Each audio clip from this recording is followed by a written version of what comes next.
Hello friends, നമ്മൾ നെയ്ച്ചോറിൻ്റെ recipe ആയിട്ടാണ് ഇന്ന് വന്നിരിക്കുന്നത്.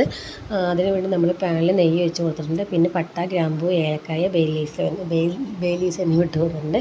ഇനി നമ്മളിതിലേക്ക് കുറച്ച് ഒരു സവാളയും ഒരു അരമുറി സവാളയും അരമുറി ക്യാരറ്റും ചെറുതായി അരിഞ്ഞത് ഇട്ട് കൊടുത്തിട്ടുണ്ട്. നമ്മൾ 2 ഗ്ലാസ് അരിയായിട്ട് വേവിക്കാൻ ഉദ്ദേശിക്കുന്നത്. ഈ സവാള വളരെ കുറച്ച് മതിയിട്ട് ആദ്യമൊക്കെ ഞാൻ നെയ്ച്ചോറ് ഉണ്ടാക്കുമ്പോൾ നിറച്ച് സവാള ഇട്ടിട്ട് നന്നായി കുഴഞ്ഞ് കുളമാകുമായിരുന്നു. പിന്നെ ഇട്ട് എനിക്ക് അതിൻ്റെ മെത്തേഡൊക്കെ പിടികിട്ടിയത്. ഇത് നമ്മൾ എത്രയാണോ അരി എടുക്കുന്നത് അതിൻ്റെ ഇരട്ടി വെള്ളം നമ്മൾ അപ്പുറത്ത് തിളപ്പിക്കാൻ വെച്ചിട്ടുണ്ട്.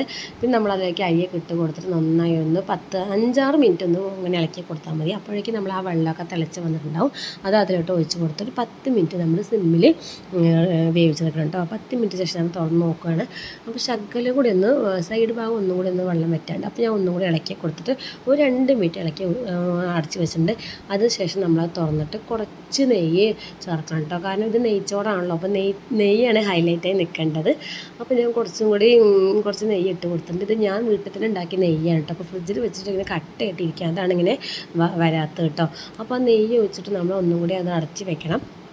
അപ്പോഴേക്കും ഞാൻ ഇതിന് ചിക്കനാട്ടോ, ചില്ലി ചിക്കൻ റെഡിയാക്കാൻ പോകുന്നത്. കറിയൊന്നും വേറെ വെക്കുന്നില്ല. അപ്പോൾ ചിക്കൻ അപ്പോഴേക്കും ഞാൻ എല്ലാം കൂടി വെച്ച് ഇളക്കി കൊടുത്തിട്ടുണ്ട്.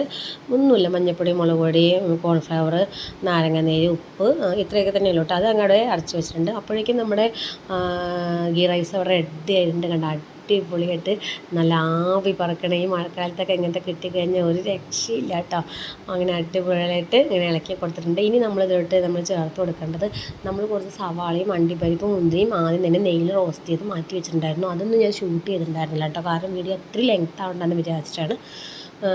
നമ്മളത് അതിൻ്റെ മുകളിലൂടെ ഒന്ന് ഇട്ട് കൊടുക്കണം. പിന്നെ ഒരു കാര്യം, വേണമെങ്കിൽ മല്ലിയില ഇടാം, പക്ഷേ എനിക്ക് മല്ലിയിലയുടെ ഫ്ലേവർ ഇഷ്ടമല്ല, അതൊക്കെ ഞാൻ മല്ലിയില ഇടുന്നില്ല. നമ്മൾ ആ സവാളയും അണ്ടിപ്പരിപ്പും മുന്തിരിയും കൂടി മുകളിലോട്ട് ഇട്ട് കൊടുത്തിട്ട് ഒരു 5 മിനിറ്റും കൂടി അടച്ച് വെക്കണം.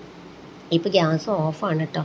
എന്നിട്ട് അതിന് ശേഷം ഇത് തുറന്നിട്ടൊന്ന് കഴിച്ച് കഴിഞ്ഞാൽ എൻ്റെ സ്വാമി ഒരു രക്ഷയില്ല, അത്രയ്ക്ക് അടാറ് ടേസ്റ്റാണ്. നമ്മൾ സത്യം പറഞ്ഞാൽ പുറത്തൊന്നും പോയി കഴിക്കേണ്ട ആവശ്യമില്ല. നമുക്ക് വീട്ടിൽ തന്നെ സിമ്പിളായി ഉണ്ടാക്കാൻ പറ്റുന്ന ഒരു സംഭവം കേട്ടോ. ഗീ റൈസും എന്താണെങ്കിലും അത്, ബിരിയാണി ആണെങ്കിലും അതെ. എനിക്ക് ഏറ്റവും ഫേവറേറ്റ് എനിക്ക് ഗീ റൈസ് ആട്ടോ. എന്നിട്ടാണ് എനിക്ക് ബിരിയാണി ഇഷ്ടം കേട്ടോ. അപ്പോൾ ഞാൻ ആ സവാളയും കാഷ്യൂ നട്ട്സും മുന്തിരിയൊക്കെ ഇങ്ങനെ മുകളിലോട്ട് ഇട്ട് കൊടുത്തിട്ട് ഒന്ന് അടച്ച് വെക്കേണ്ട. അപ്പോൾ ഇത്രയേ ഉള്ളൂ കേട്ടോ നമ്മുടെ ഇന്നത്തെ വീഡിയോ. എല്ലാവർക്കും വീഡിയോ ഇഷ്ടപ്പെട്ടെങ്കിൽ ചാനൽ സബ്സ്ക്രൈബ് ചെയ്യാൻ മറക്കല്ലേ. ബൈ.